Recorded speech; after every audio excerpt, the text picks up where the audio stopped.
Amen, voilà, c'est ça, il faut être dans la joie. Donc là, nous allons écouter la parole de Dieu. En tout cas, on va parler de quelque chose de très important également, très important, très important, mon frère, ma soeur. Et donc, le titre que j'ai donné à ce message de ce matin-là, c'est très important. Très important. Le titre, c'est quoi? Dieu endurcit le cœur de ton ennemi. Dieu endurcit le cœur de ton ennemi. Voilà. Ça, c'est très important, mon frère, c'est le titre de ce message que nous allons étudier aujourd'hui, ce matin. Nous allons parler un peu de ça. Dieu endurcit le cœur de ton ennemi. Ah, ça, c'est très important, mon frère, ma soeur, parce que nous sommes sur la terre. Nous sommes également en guerre, nous sommes en guerre sur la terre. Ah, l'ennemi se lève toujours contre nous pour nous mettre à terre, pour nous détruire. Il est toujours là, il rôde, il rôde autour de nous, comme la Bible déclare. Soyez sobres, veillez, car votre adversaire, le diable, rôde comme un lion rugissant, cherchant qui il dévorera. C'est ça, nous sommes en guerre.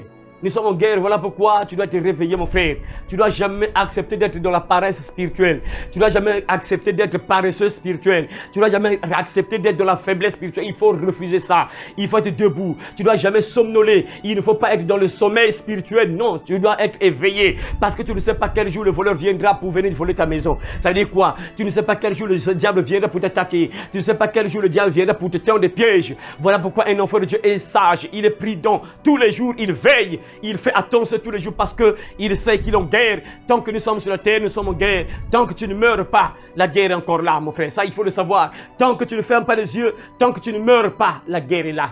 C'est jusqu'à ce que tu vas mourir que la guerre va s'arrêter. Tant que tu es vivant, la guerre est là, mon frère. La guerre est déclenchée. Depuis que tu es venu au monde, depuis le ventre même de ta maman, là, le diable, lui, il visait qu'à cet enfant-là ne doit pas venir au monde. Logiquement, il ne doit pas venir au monde, mais malheureusement, heureusement plutôt, heureusement, la main de Dieu était sur toi, toi qui étais un bébé dans le ventre de ta maman.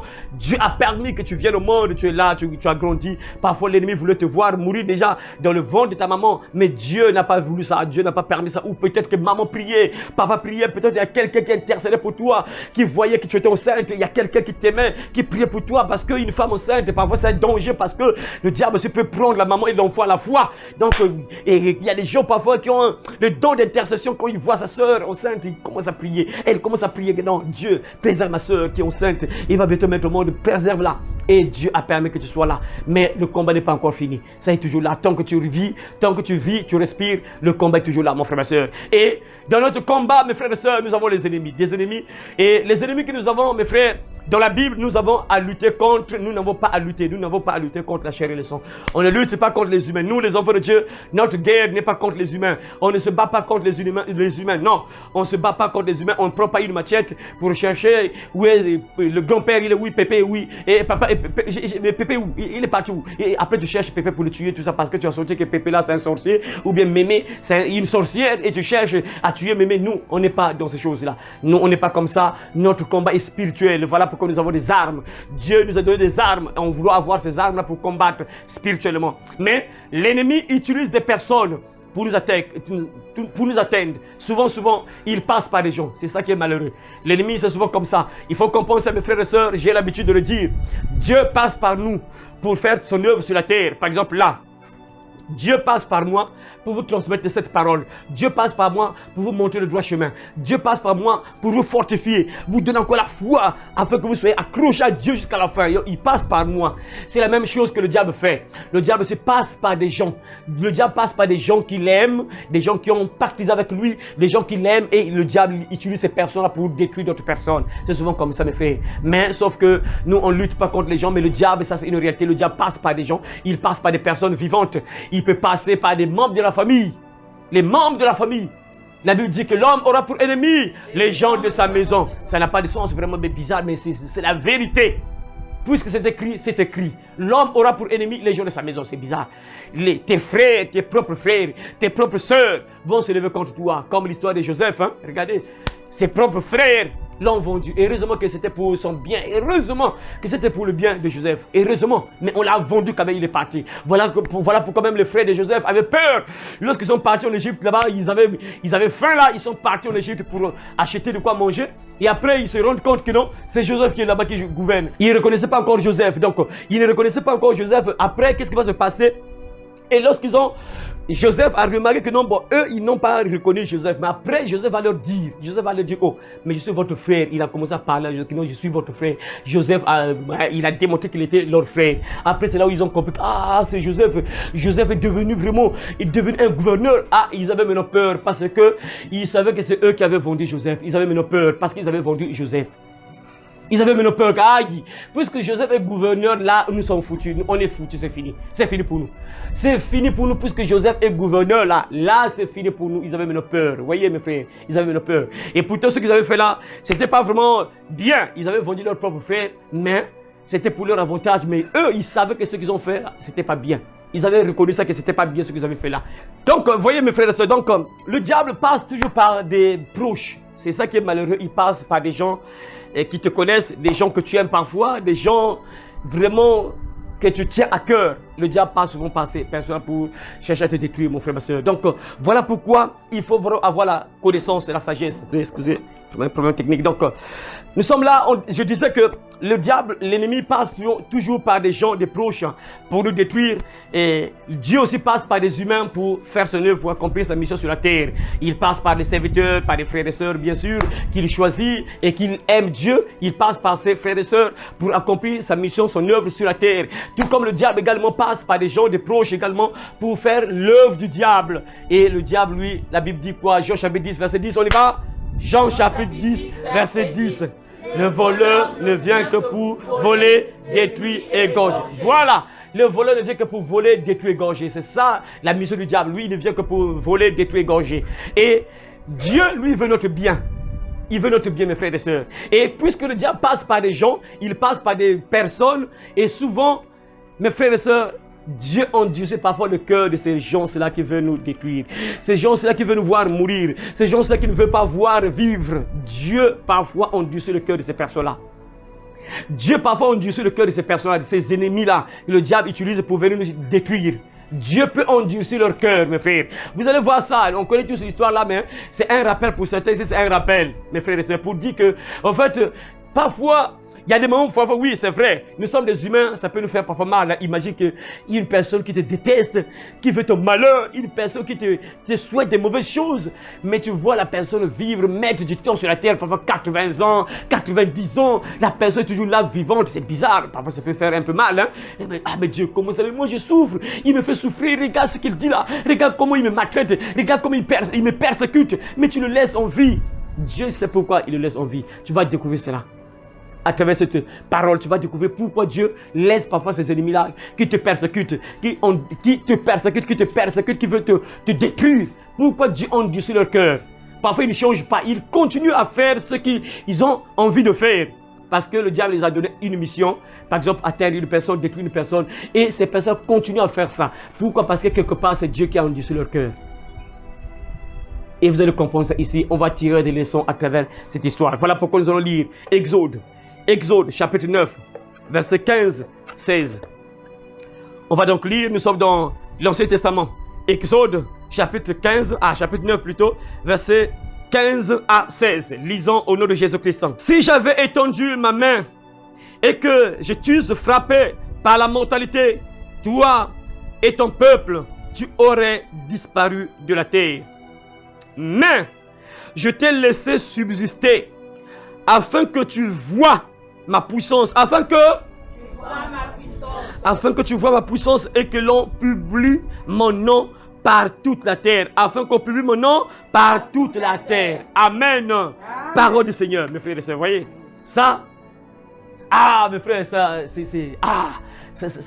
fait plaisir, mes frères. Lorsque tu entends ce genre de paroles-là, on comprend beaucoup de choses parce que nous sommes nombreux parfois à pleurnicher. On commence à avoir des mauvaises pensées parfois. On commence à regretter. Mais qu'est-ce qui se passe, Dieu? Mais tu n'entends pas. Regarde comment me persécute, papa. Regarde comment ils sont 10, ils sont 20. Regarde, toute la famille se lève contre moi, papa. Mais papa, je suis plus en paix. Regarde comment me persécute. On veut me voir mourir. Regarde comment on m'attaque. Regarde, papa, combien de fois on me dit des mauvaises choses. Regarde, papa. Mais les gens qui sont toujours là. Pourquoi? Parce que quelque part, Dieu a endurci leur cœur. Quelque part, Dieu a endurci leur cœur, mes frères. Dieu endurcit le cœur de tes ennemis. Il peut le faire, mon frère, ma soeur. C'est pour un but, bien sûr. Un but. Le but, c'est quoi? Ici, vous avez entendu. Dieu dit quoi? En fait, il parle de Pharaon. Ça, c'est l'histoire de Pharaon. Hein? Pour ceux qui ne connaissent pas, c'est l'histoire de Pharaon. Lorsque Dieu a envoyé Moïse en Égypte pour aller faire quoi? Pour aller faire quoi, les enfants là? Pour aller faire quoi? Dieu a envoyé Moïse en Égypte pour faire quoi? Pour faire quoi? Pour libérer les enfants d'Israël. D'Israël, voilà. Ah, pour parler fort là, rapidement là, c'est compliqué. Voilà, pour libérer les enfants d'Israël. Voilà. Donc Dieu a envoyé Moïse en Égypte pour aller libérer les enfants d'Israël. Et lorsque Moïse arrive là-bas, il parle à Pharaon. Pharaon, c'est toi qui maltraites le peuple de Dieu. En tout cas, moi, Dieu m'a envoyé. Dieu m'a choisi. L'Éternel, le Dieu d'Isaac, Jacob, Abraham, Isaac, Jacob m'a envoyé. Il m'a dit, laisse partir le peuple de Dieu. Tu as maltraité le peuple de Dieu il y a longtemps. Il y a longtemps que tu as maltraité le peuple de Dieu. Ça fait 430 ans. Il est temps de lâcher le peuple de Dieu. Je suis envoyé par Dieu. Je vais te dire, abandonne le peuple de Dieu. Lâche, relâche aujourd'hui le peuple de Dieu. Pharaon va dire, oh, l'Éternel, c'est qui l'Éternel? Moi, je ne connais pas ton Dieu là. Pharaon a refusé plusieurs fois. Moïse a fait des miracles. Il a fait des miracles, des signes, prodiges, des choses terribles. Il a fait quoi? Les 10 plaies d'Égypte. On y va. C'était ce que Moïse a fait en Égypte. On y va là-bas, Rabissia. Voilà, il a transformé son bâton en serpent. Voilà. Nikati, on y va. Il a encore fait quoi, Nikati? Vas-y.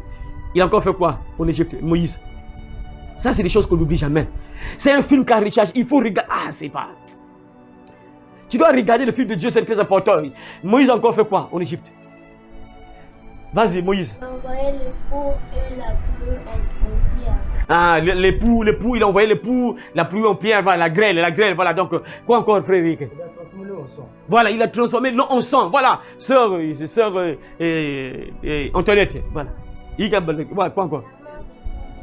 Voilà, la mort des premiers-nés, oui, ça c'est à la fin, bien sûr, oui, c'est très important, oui. Qu'est-ce qu'il a encore fait? Voilà, les bêtes, les animaux de Pharaon sont morts. Voilà, il a envoyé la mort sur les animaux de Pharaon. Mais les enfants, les bêtes, les animaux des enfants d'Israël étaient en vie. C'est ça, il y avait beaucoup de choses, les pestes, ténèbres, il y avait l'obscurité dans tout l'Égypte. L'obscurité, personne ne pouvait voir son prochain. À 1 mètre comme ça, tu ne pouvais pas voir ton prochain. Il y avait les ténèbres, il y avait beaucoup de choses que Dieu a envoyé, les sauterelles, les crapauds. Il a envoyé là-bas, il y avait la grêle, on a vu ça, tout ça. Il y avait aussi, on a parlé du sang, les poux, les sauterelles, oui, bien sûr, la mort des animaux, tout ça. Et après aussi, il y avait eu la mort des premiers-nés. Ça, c'est à la fin que Pharaon a lâché. C'est lorsque les premiers-nés d'Égypte, des enfants d'Israël, des enfants des Égyptiens, les premiers-nés des enfants des Égyptiens sont morts, c'est là où Pharaon a lâché le peuple de Dieu. Mais au début, il refusait. Moïse fait un miracle, il refuse. Regarde, c'est pour dire quoi? Que Dieu qui m'a envoyé là, il est puissant. Regarde le miracle. Moïse fait le miracle. Pharaon dit, ça c'est quoi ça? Le sorcier m'a venu. Il appelle ce sorcier aussi, comme aujourd'hui.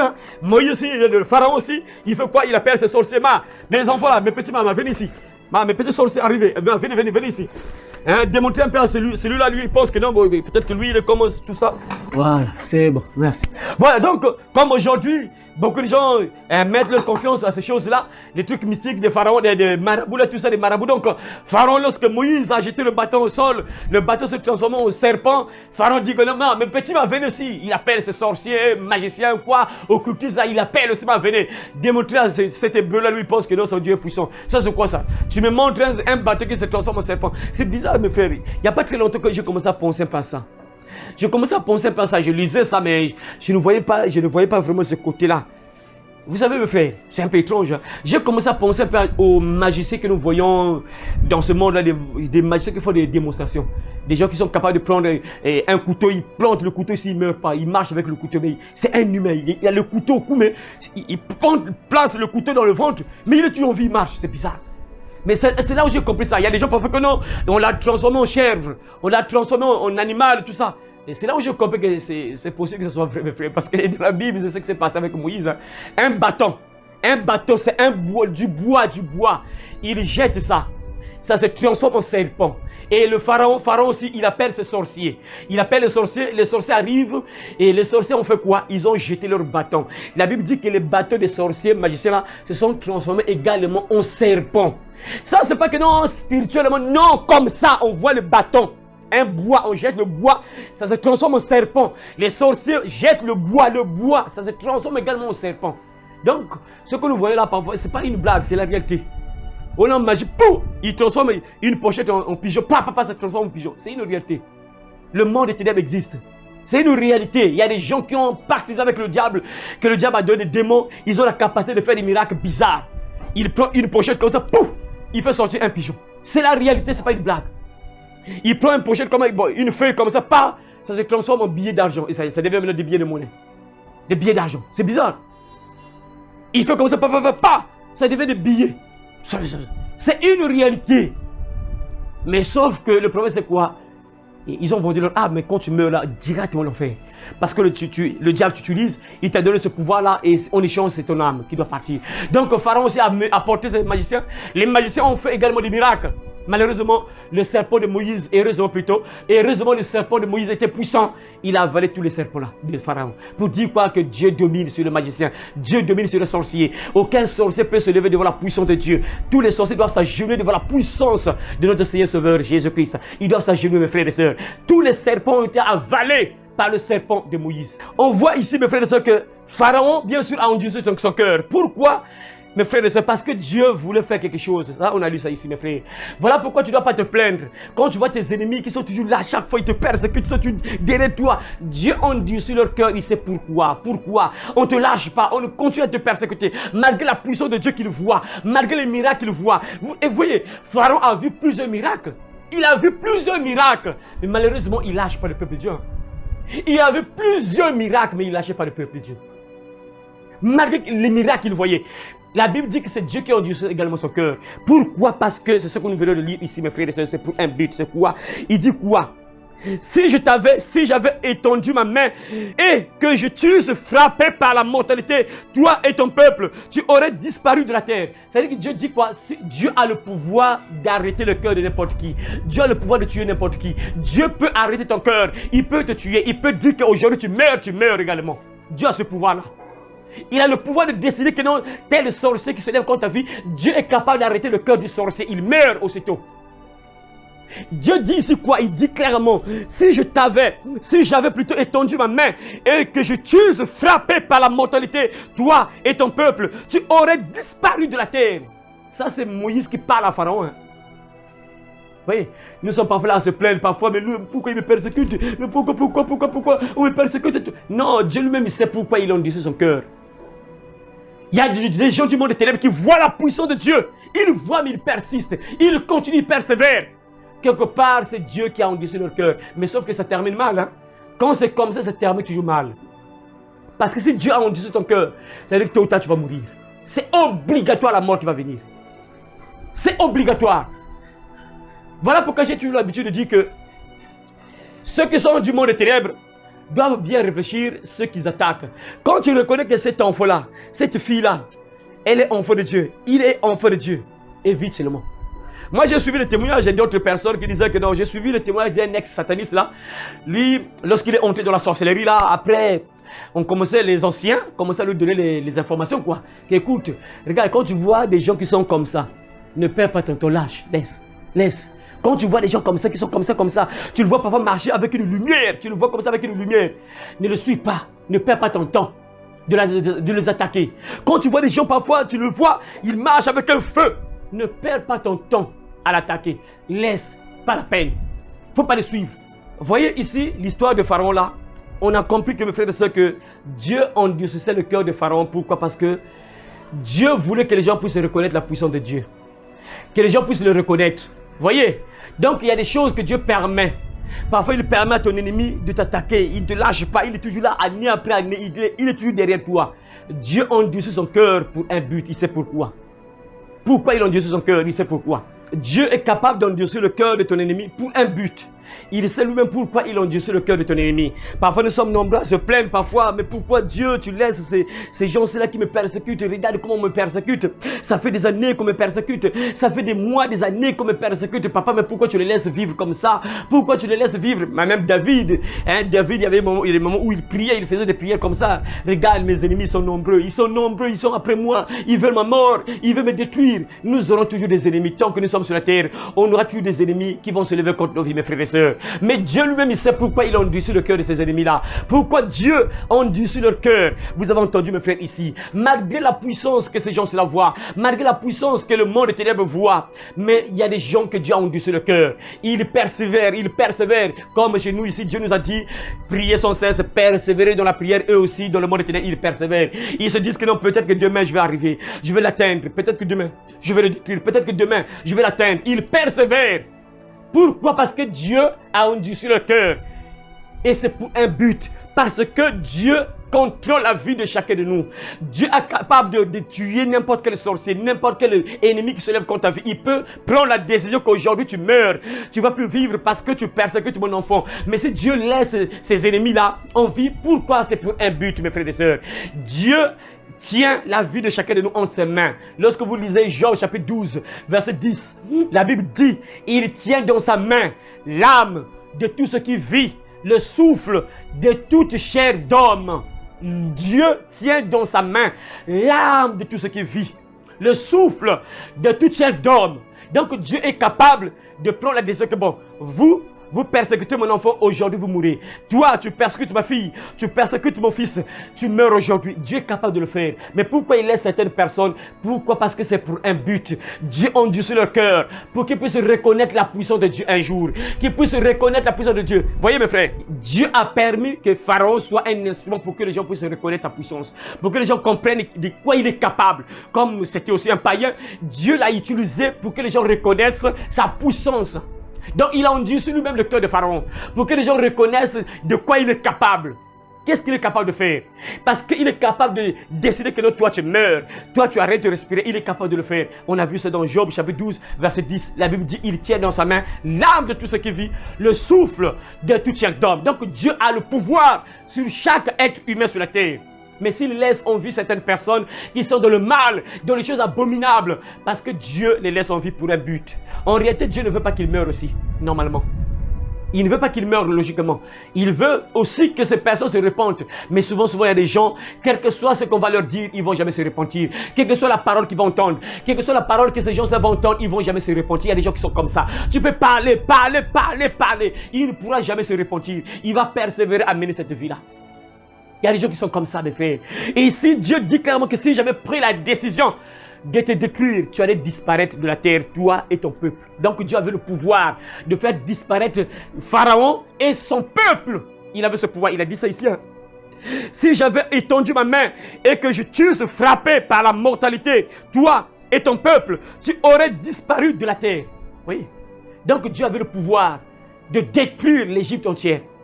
Mais pourquoi il n'a pas fait ça? C'était pour un but. Et écoutez maintenant là où le verset 16 dit dans les détails. Mais je t'ai laissé subsister afin que tu vois ma puissance. Afin que tu vois ma puissance. Vous voyez, ça c'est bien. Donc voilà pourquoi, frères et sœurs, quel que soit le combat que tu mènes, tes ennemis, Dieu les laisse parfois en vie. C'est pour ça. Pour que, ces ennemis-là voient la puissance du Dieu que tu sers. Pour qu'ils soient peut-être un jour un témoin. Même dans leur camp, lorsqu'ils sont en réunion, il va dire que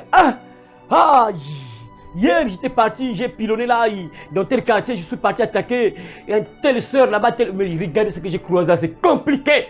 Et ça va servir d'avertissement pour les autres qui sont restés là-bas. Pour que les gens reconnaissent la puissance de Dieu. Il dit que je t'ai laissé en vie pour que tu vois ma puissance. Vous voyez, pour que Pharaon voit la puissance de Dieu. Au début, ne croyez pas. Serpent, Moïse les jette le bâton. Ça se transforme en serpent. Moïse, bim pamba, ça c'est quoi ça? Magicien, viens. Marabout, viens. Sorcier, viens. Venez ici. Prenez vos bâtons, jetez là. Mais malheureusement, le serpent de Moïse avale tous les serpents. Ça c'est rien ça. Laisse partir le peuple de Dieu, Pharaon. Ton Dieu là, je ne le connais pas. Laisse-moi. Ton Dieu c'est quoi? C'est qui ton Dieu là, tout ça? Ok, c'est bon. Moïse part, il dit à Aaron, prends le bâton. Et lève ta main et tends tes mains sur le fleuve. Le Nil, il étend ses mains comme ça, l'eau se change en sang.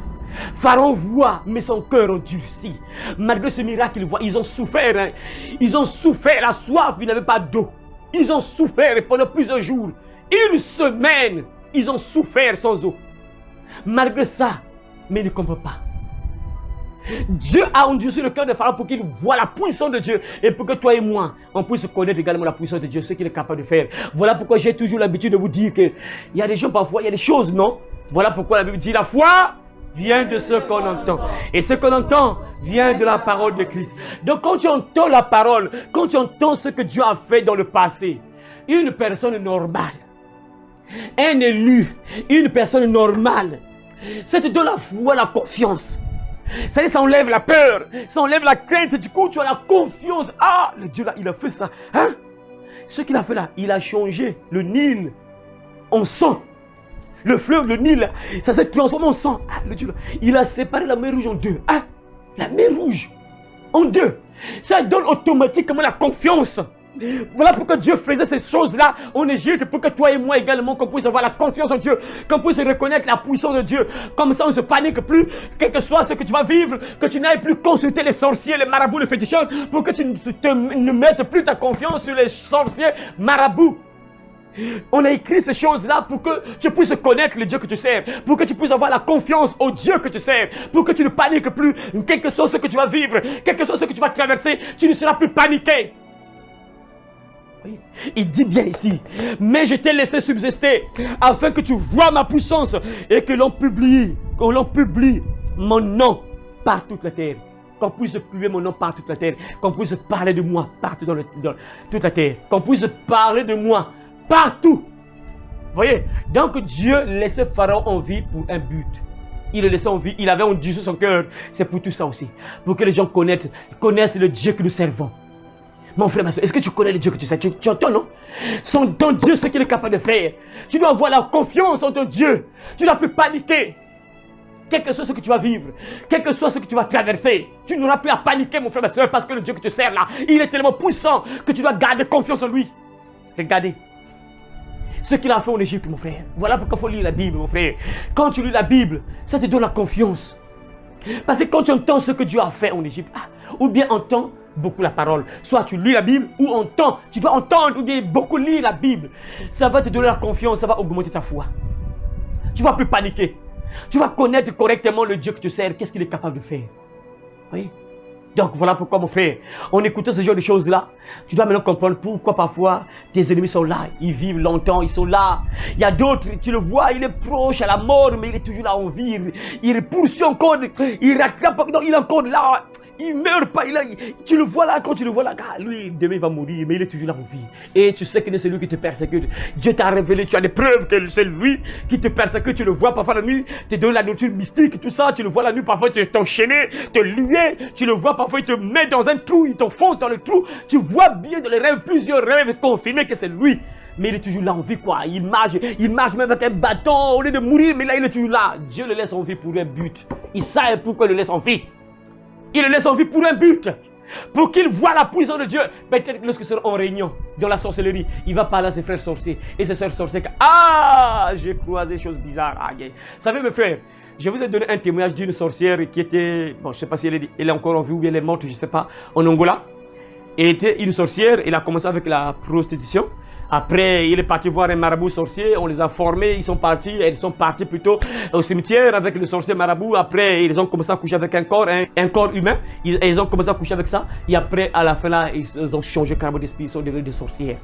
Ils ont commencé à tuer plusieurs personnes, faire des sacrifices. Après, un jour, la sorcière là, elle s'est dit que je ne sais pas qu'est-ce qui s'est passé avec cette soeur là. La pauvre soeur priait pour elle, je ne sais pas si la soeur là lui dérangeait comment. Et après, un jour, cette soeur là, je dois la tuer. Et la soeur là était en jeûne. Elle était en jeûne et la sœur là a pris, et c'était je crois deux comme ça, ils sont partis visiter la sœur là dans sa maison. Arrivé dans la maison de la sœur en Christ, bien sûr, la sœur en Christ était partie, elle était sortie, elle était partie je crois à l'église, mais elle derrière ils sont partis dans sa maison. On ne sait pas si elle devait laisser des choses bizarres là-bas pour que lorsque la sœur va entrer, elle meurt ou comment. Et la sœur a témoigné, Dieu merci, parce qu'elle est en vie. Bon, je ne sais pas si elle est morte, mais elle est encore en vie. Et elle a donné maintenant son témoignage. Vous voyez pourquoi Dieu laisse certaines personnes en vie?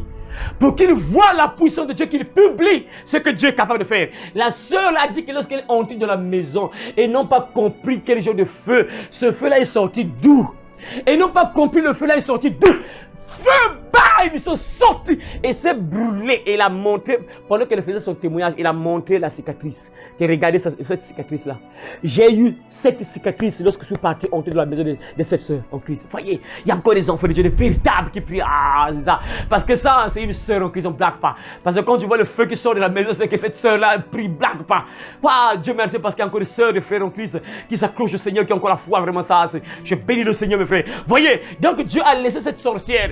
Qu'est-ce qui a empêché Dieu de tuer cette sorcière? Dieu pouvait la tuer, mais Dieu l'a laissée en vie. Parce qu'elle puisse témoigner. Voyez, moi, j'ai entendu le témoignage de cette sorcière-là. Dès que j'ai entendu ça, j'ai lu ce témoignage-là quand j'étais dans mes débuts, dans mes débuts là. Je ne sais pas, Dieu me poussait vraiment à faire des recherches sur les témoignages là. Et je suis tombé sur les témoignages. J'ai même téléchargé ça, ça y est avec moi. J'ai téléchargé ça, ça y est avec moi. J'ai lu le témoignage en question. Et tu vois, pour moi, ça m'a donné la foi. Ça m'a augmenté encore la foi. Ah, donc le Dieu que nous servons, puissant quoi. Ah, aucun sorcier peut me détruire, oh, rien. Ça te donne la foi. Et à travers son témoignage, tu connais maintenant que le Dieu que tu sers, il est puissant. Tu n'as plus à paniquer. Tu n'as plus à avoir peur d'un sorcier, d'une sorcière, vieil homme ou quoi, vieille fille, vieille femme, tout ça. Les mémés, quoi, tu n'as plus à avoir peur. Il y a des gens parfois, la mémé, c'est pas obligatoire que, comme elle est mémé qu'elle est sorcière, c'est pas obligatoire. C'est pas obligatoire comme il est pépé avec des cheveux blancs, qu'elle est obligatoire, il est sorcier, c'est pas ça. C'est pas ça. Bon, imagine que non, moi qui prie là, si Dieu me fait grâce, je deviens un vieillard. Donc maintenant je deviens sorcier. C'est pas ça. C'est pas ça. C'est pas ça. Donc il ne faut pas voir le diable partout quand tu vois un vieil homme, sorcier, vieille femme, sorcière. Non, c'est pas obligatoire ça. C'est pas obligatoire. Voyez. Donc Dieu a laissé susciter Pharaon pour que on puisse publier la puissance de Dieu partout dans le monde entier. Pour que les gens parlent de notre Dieu. Les gens reconnaissent notre Dieu. Qu'est-ce qu'il est capable de faire, mes frères? Ah, c'est merveilleux. Hein? C'est merveilleux, mes frères et sœurs, c'est merveilleux. Et en lisant Exode 10, verset 1 à 2, écoutez encore ce que la Bible dit, mes frères. Lorsqu'on lit Exode, chapitre 10, Exode chapitre 10, je vais lire Exode chapitre 10, verset 1 à 2, la Bible dit ceci. Éternel dit à Moïse, va vers Pharaon, car j'ai endurci son cœur. Car j'ai endurci son cœur. Oui, c'est Dieu qui avait endurci le cœur de Pharaon. Lui-même, il a endurci le cœur de Pharaon. Car j'ai endurci son cœur et le cœur de ses serviteurs pour faire éclater mes signes au milieu d'eux. Pour faire éclater mes signes au milieu d'eux. Regardez.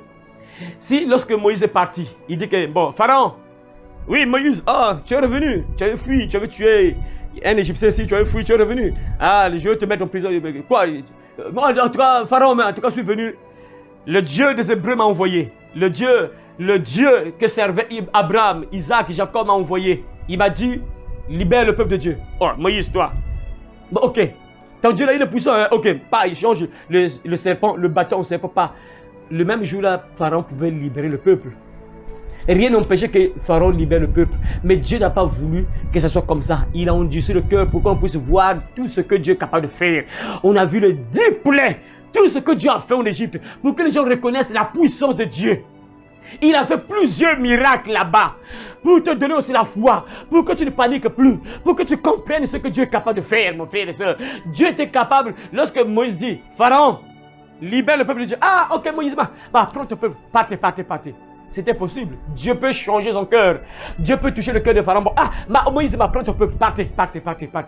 Mais Dieu n'a pas voulu que ce soit comme ça.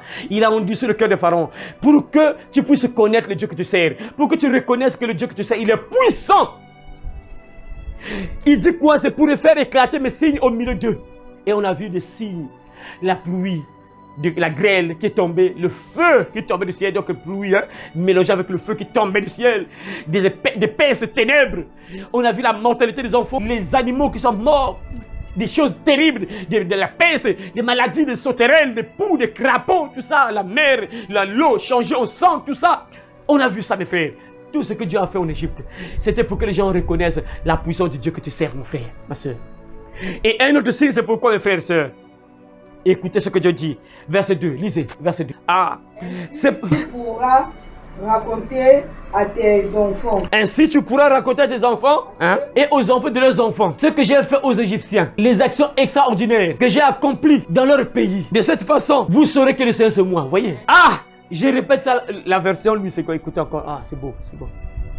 C'est aussi, j'ai commencé en disant quoi? L'Éternel dit à Moïse, va vers Pharaon, car j'ai endurci son cœur et le cœur de ses serviteurs pour faire éclater mes signes au milieu d'eux.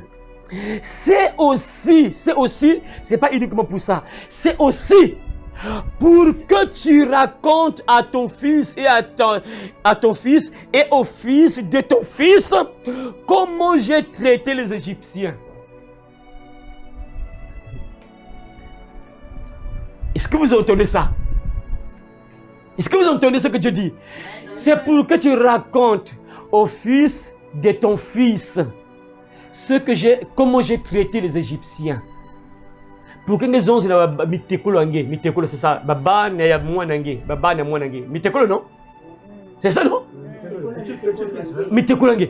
Pour que les gens aient mitekolo nange, pour que tu racontes au fils de ton fils comment j'ai traité les Égyptiens. Donc mes frères, Dieu peut endurcir le cœur de ton ennemi et ça va parfois mal terminer avec lui. Hein? Et quand tu verras ça, tu vas maintenant raconter à ton enfant que mon enfant, regarde un tel, il était contre moi, il me détestait. Regarde comment il me persécutait. Regarde comment il me persécutait. Regarde. Mais regarde comment Dieu s'est levé contre lui. Regarde comment Dieu les a traités. Regarde comment il a fini. Regarde comment il a terminé. Regarde mon enfant. Voilà pourquoi mettez votre confiance en Dieu. Ne paniquez plus. Même si on te persécute, même si toute ta famille se lève contre toi, même si on te déteste dans la famille, reste accroché à ton Dieu. Ne désespère pas. Continue à prier. Ton Dieu se lèvera le dernier sur la terre. Il va se lever contre ceux qui se lèvent contre ta vie. Il va le combattre. Regarde ce que moi j'ai vécu. Dans le passé, on me détestait, on me haïssait. Ma maman m'a lâché. Ma maman ne m'occupait plus de moi. Mon père m'a lâché. Il ne me gérait plus. Regarde, ma famille s'est retournée contre moi. On me détestait, on me voulait voir mourir. Mais regarde comment ils ont fini. Regarde ce que Dieu a fait dans ma vie. Regarde comment Dieu est intervenu dans ma vie. Il ne m'a pas abandonné. Il est venu à mon secours. Il m'a restauré. Regarde ce que Dieu a fait. C'est pour que toi aussi, tu puisses avoir la confiance en ce Dieu-là. Voyez, voilà pourquoi Dieu endurcit le cœur de ton ennemi. Il va se passer des choses pas bien. Parce que quand un ennemi s'entête, tôt ou tard, ça termine toujours mal. Ça va toujours terminer mal, mon frère. Ça va toujours mal terminer. Et ça, Dieu permettrait que tu le saves. Quand tu vois ça, mes frères, regardez, quelqu'un qui te détestait, que tu haïssais pas, parfois un jour pas, il n'est plus sur la terre. Il avait de belles maisons, des voitures, il était fier là, tout ça, orgueilleux.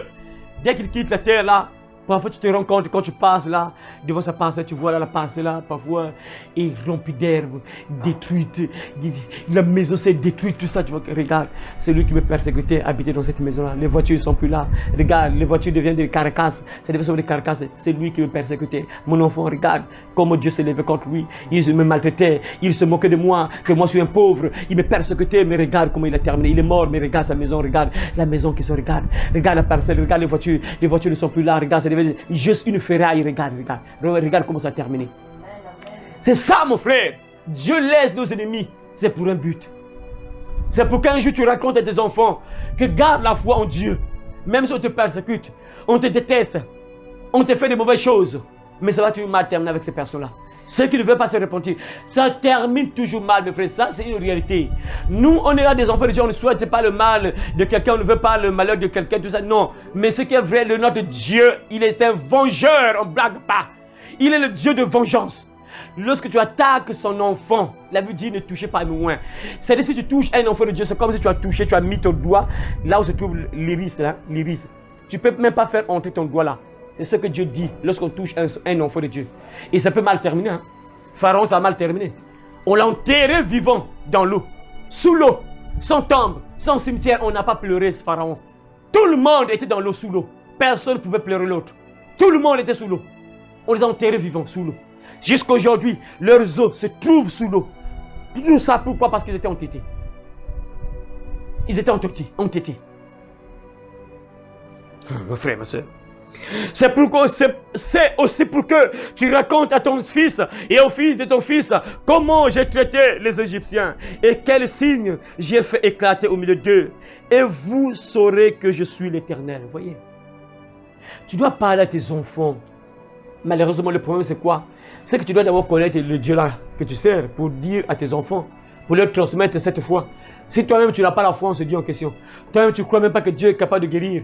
Est-ce que tu peux dire à ton enfant que mon enfant, regarde la foi, Dieu va te guérir, toi-même tu ne crois même pas. Ça ne marchera pas. Toi-même tu ne crois pas que Dieu est capable de te délivrer, quel que soit le problème que tu te vis. Dieu est capable de venir à ton secours. Est-ce que tu as le courage de dire à ton enfant que non, mon enfant, aie le courage, Dieu va te secourir? Rien, parce que toi-même tu n'as pas vécu. Voilà pourquoi tu dois d'abord expérimenter Dieu. Tu dois d'abord expérimenter la puissance de Dieu. Et quand tu as la foi maintenant, tu transmets la foi là à ton enfant. Quand tu as la confiance en Dieu, tu vas maintenant transmettre ça à ton enfant. C'est ça. Nous sommes les enfants de Dieu. Quand tu écoutes ce genre de message-là, quand tu entends ce genre de message-là, ça te donne la foi et tu transmets ça à tes enfants. Que mes enfants, gardez la confiance en Dieu. Quand tu as prié, n'abandonnez pas l'Éternel. Restez accroché en Dieu parce qu'il est puissant. Regardez ce qu'il a fait en Égypte. Parce que quand tu dis ça, c'est que tu crois ça. Hein? Voyez, tu dis à tes enfants que regardez ce que Dieu a fait en Égypte. Regardez comment Dieu a traité les Égyptiens qui ont maltraité le peuple de Dieu. Regardez comment ils ont fini. Et quand tu crois ça, tu transmets ça à tes enfants. Tu dois transmettre la parole à tes enfants. Tu dois parler de Dieu à tes enfants. Mais ça c'est rare, hein? Rare de voir des frères et des sœurs qui parlent de Dieu à leurs enfants. Hein? C'est rare de voir des papas, mamans qui sont là. Ah, je bénis cette sœur-là qui va peut-être suivre cette vidéo-là. Cette sœur qui est au Canada. Ah frère, je suis vraiment tes vidéos. À chaque fois, je prends mes enfants. On se met là, je mets la télévision, on regarde les messages que tu mets sur YouTube là. En tout cas, je prends mes enfants, on regarde ça. Surtout le thème là, le sexe est sacré pour Dieu. Je prends mes enfants. En tout cas, je suis en train de montrer les enfants. C'est ça une maman qui a compris. Voilà pourquoi la Bible dit crois au Seigneur Jésus et tu seras sauvé, toi et ta famille. C'est lorsque toi tu crois et que tu vas sauver ton enfant, tu vas sauver ta famille. Si toi-même tu ne crois même pas, toi-même tu es là accroché au porno, tout ça, tu vas dire quoi aux enfants? Est-ce que tu as le courage de dire que les enfants, venez suivre la prédication? Rien, parce que toi-même tu es accroché au porno, tu es accroché aux séries, tu n'auras même pas le temps de prendre les enfants, venez suivre la prédication. Rien, parce que tu n'es pas sauvé, tu es perdu. Mais quand papa est sauvé, maman est sauvée, tu sais que le ciel, je dois partir au ciel. Mes enfants doivent partir au paradis. Moi, quand je vais mourir, si je pars le premier, dès que je pars au ciel là, je serai là à la porte du paradis, je vais attendre mes enfants. Ah, Jésus, quel jour mes enfants vont venir? Ah, tes enfants, non, attends encore, peut-être dans 50 ans. Bon, celui-là, il va venir dans 20 ans. Il lui reste 20 ans, il va venir. Ah, ok. Et papa là, il vient d'accord. Ah, Jésus, il n'est pas encore prêt. Non, il arrive bientôt. Papa là, il vient pour accueillir son enfant. Maman, papa, ah, maman, mais Jésus, mais comment mon enfant là, il va venir quel jour ici au paradis? Et ton enfant là, oui. Ah, il est rebelle, vraiment, il faut vraiment, c'est compliqué. Vraiment, j'envoie des gens pour le prêcher, c'est compliqué, ton enfant là, sur la terre, il fait des choses pas bien. J'envoie mes disciples pour lui parler, mais c'est compliqué ton enfant là. C'est sûr qu'il ne viendra pas chez toi ici. C'est sûr qu'il va prendre une autre direction. Quelle direction? C'est ce qui se passe. Non! Tu dois être au ciel, mon frère. Quand tu es sauvé, tu connais l'importance du ciel. Tu vas sauver également tes enfants. Mes enfants, allons à l'église, allons prier. Écoutez la Bible, écoutez la parole, lisez la Bible. Tu achètes la Bible à tes enfants. Ah, toi, tu connais déjà lire. Hein? Tu es quelqu'un, tu connais déjà lire. Okay. Papa va. M'apprends, Nouveau Testament. L'enfant déjà commence à regarder. Nous, là, il commence à. L'entraînement déjà. Parce que papa connaît l'importance du ciel. Il achète la Bible à ton enfant. Non, commence à lire. Hein? Puisqu'il connaît que l'enfant connaît déjà lire. Va lire. Il faut lire. Hein? Ah, Seigneur. Tu dois transmettre la parole à tes enfants. Voilà pourquoi Dieu dit ici à Moïse. C'est aussi pour que tu racontes à ton fils et au fils de tes fils comment j'ai traité les Égyptiens. Donc tu dois parler de la puissance de Dieu à tes enfants. Tu dois parler de Dieu à tes enfants. Tu dois parler de Dieu à tes petits-fils, petites-filles. Tu dois transmettre la foi à tes enfants.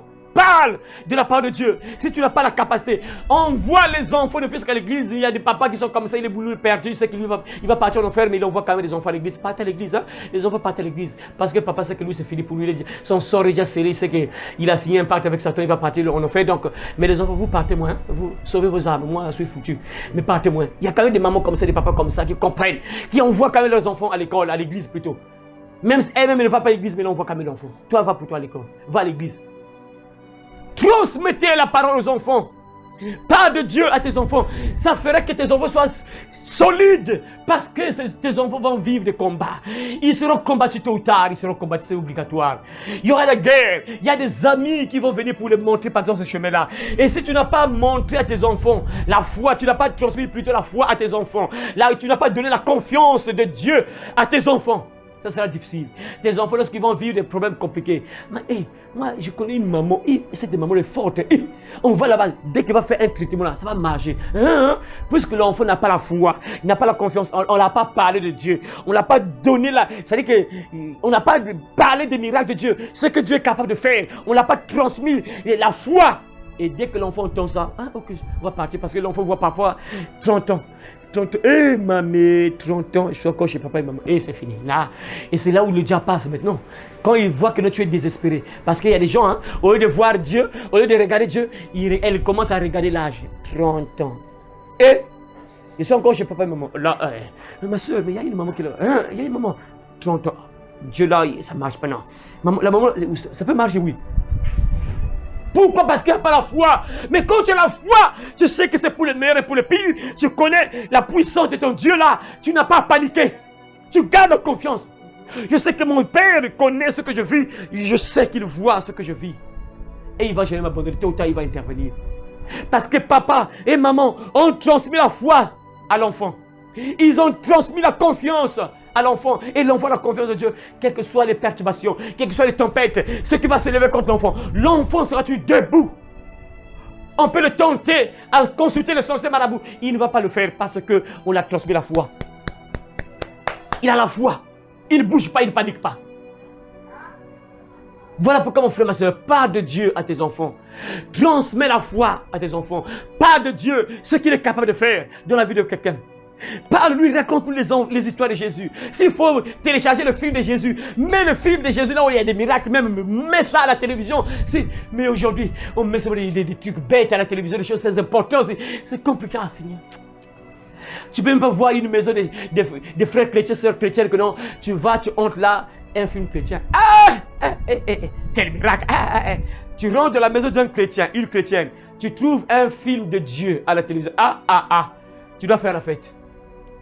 Rare! Tu verras toujours soit série, soit un film, là où tu tues les gens. On est de couper les têtes des gens. Tu vas voir, c'est les combats. On est de casser les mâchoires des gens. Et les gens sont là, quand on regarde comment on casse les mâchoires. Quand tu meurs en enfer, tu vas en enfer. Parce que tu as aimé les choses sataniques, démoniaques, que Dieu n'est pas dans ces choses-là. Mais tu as aimé ça. Au lieu de regarder même le film qui vont te donner la foi. Mais on laisse les enfants qui sont là. On te regarder parfois les zombies.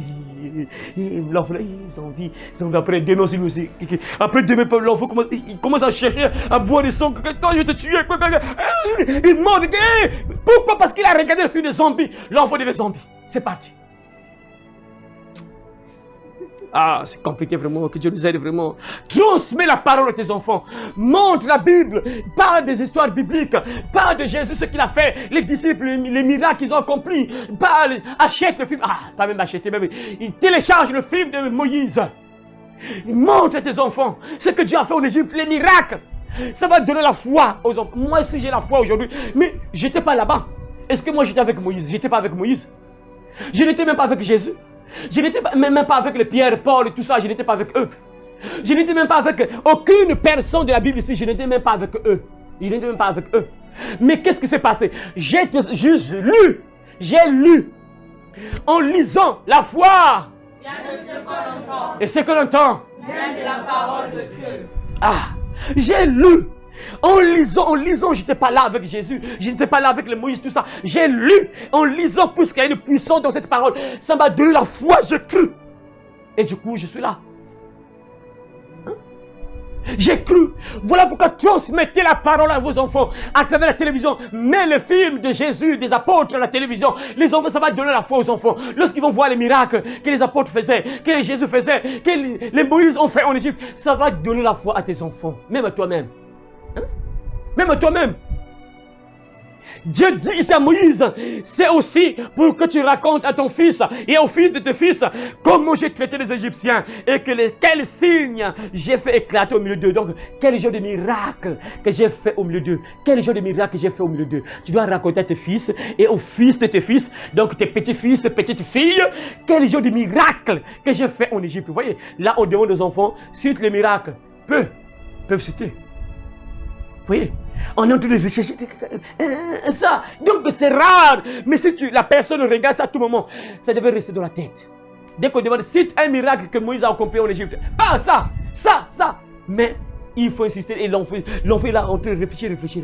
Pourquoi? Parce que l'enfant ne voit pas trop ce genre de choses-là à la télévision. On regarde seulement les choses pas, sans importance, les films, séries, tout ça. Ah, c'est compliqué.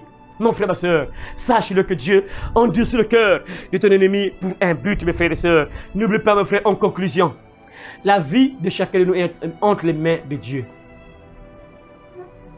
Le souffle de ton ennemi est entre les mains de Dieu.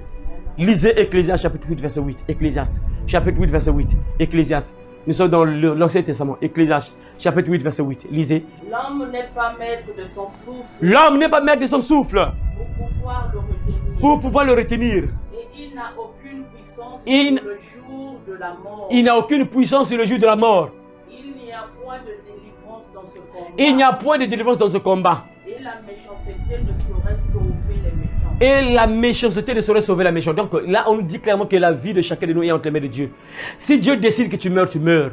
Donc si nos ennemis sont endurcis, leur cœur est endurci, c'est parce que Dieu le permet. Il le permet pour un but, pour que tu racontes à tes enfants ce qu'il a fait dans la vie, dans ta vie, les miracles accomplis, comment il t'a délivré de la main de tes ennemis, comment il t'a délivré de la main de tes ennemis, comment il a traité ceux qui s'élevaient contre toi, comment ils ont fini, comment ils ont terminé. Parce que les gens qui vivent dans le mal, ça termine toujours mal. Hein. C'est des cas rares qui meurent bien. C'est des cas rares qui vivent bien sur la terre, ils vont toujours mal terminer.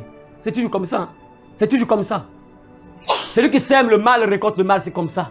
Qui tue par l'épée, périra par l'épée. C'est comme ça. Quand tu sèmes le mal, tôt ou tard, le mal que tu as sémé va te revenir. Donc quand tu persécutes un enfant de Dieu, ce que tu lui fais là, ça va te revenir tôt ou tard. Ça va toujours mal terminer. Et Dieu veut que tu racontes sa puissance à tout le monde. Qu'on puisse reconnaître ce que Dieu est capable de faire. C'est ça, voilà pourquoi Dieu endurcit le cœur de nos ennemis.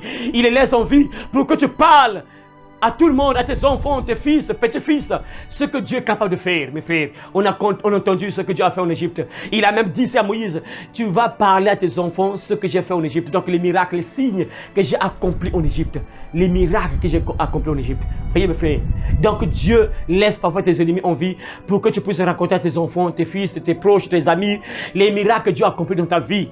On voulait te voir mourir parfois, mais Dieu a fait des miracles. Il t'a sauvé, il t'a délivré. Tu dois raconter les miracles que Dieu a accomplis dans ta vie, mes frères et sœurs. Vous voyez, moi je vous dis pour terminer, chaque fois je vous raconte souvent, non, mon témoignage est là, ce que Dieu m'a montré.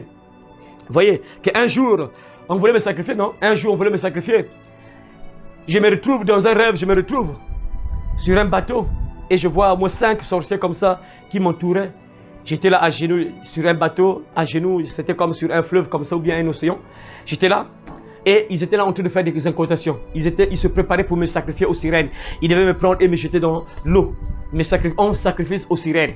Et ils ont commencé à faire des incantations. Et un parmi eux va dire que non.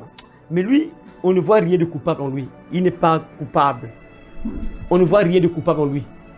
Et après, je vois quelqu'un qui appelle celui qui les avait donné cette mission de me sacrifier. Et c'est un frère de la famille, bien sûr, sorcier.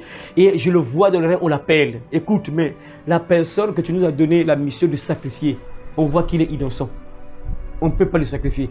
Aussitôt, je vois un gros boa qui partait chez lui. À vive allure, le bois va. Donc c'est comme s'il était énervé. Mais comment ça, moi, je devais prendre un sacrifice, toi? Pourquoi tu as fait cette erreur-là? Ça, c'est quoi ça? Le bois, il partait à vive allure chez lui. Dès qu'il est entré dans sa maison, il était là dans sa maison debout comme ça. Je vois le bois entrer dans sa maison, le bois se lève, il tape, il soulève, il jette.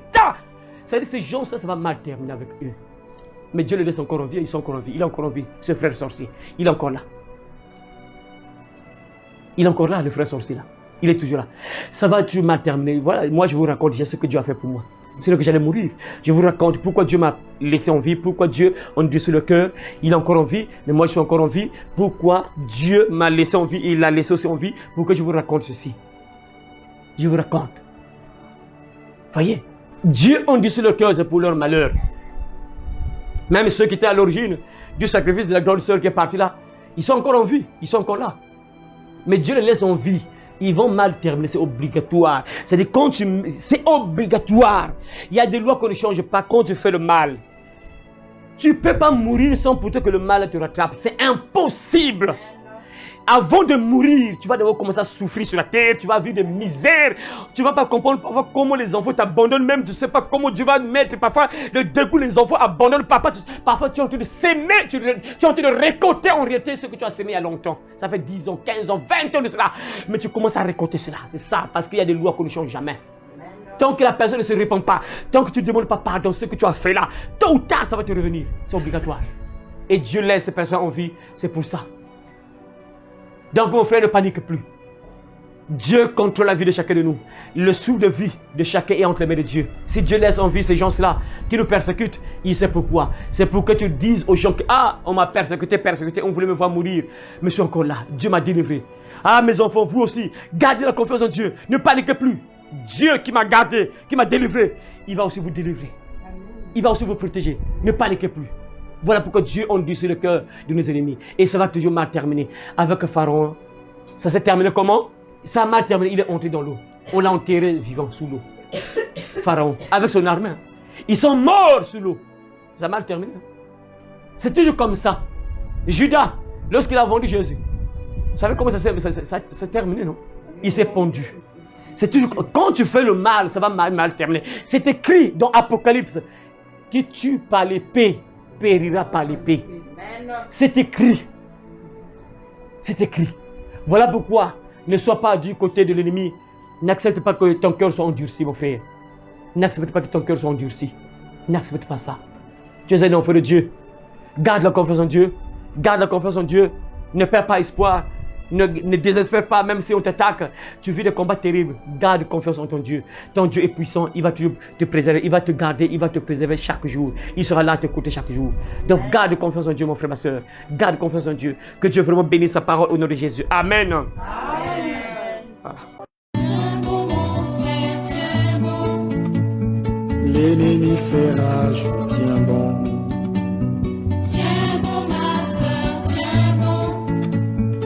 Ne chancelle pas, tiens bon. Tiens bon mon frère, tiens bon. Pour le salut des âmes, tiens bon. L'ennemi tremble, c'est le cantar debout. L'ennemi tremble, tiens bon. Il veut dans sa chute entraîner le monde. Oui, tout dans sa chute, tiens bon. On lutte à genoux, oui dans la prière, on lutte à genoux, tiens bon. Et l'Esprit de Dieu te gardera, partout où fait rage l'ennemi. Et l'Esprit de Dieu te gardera.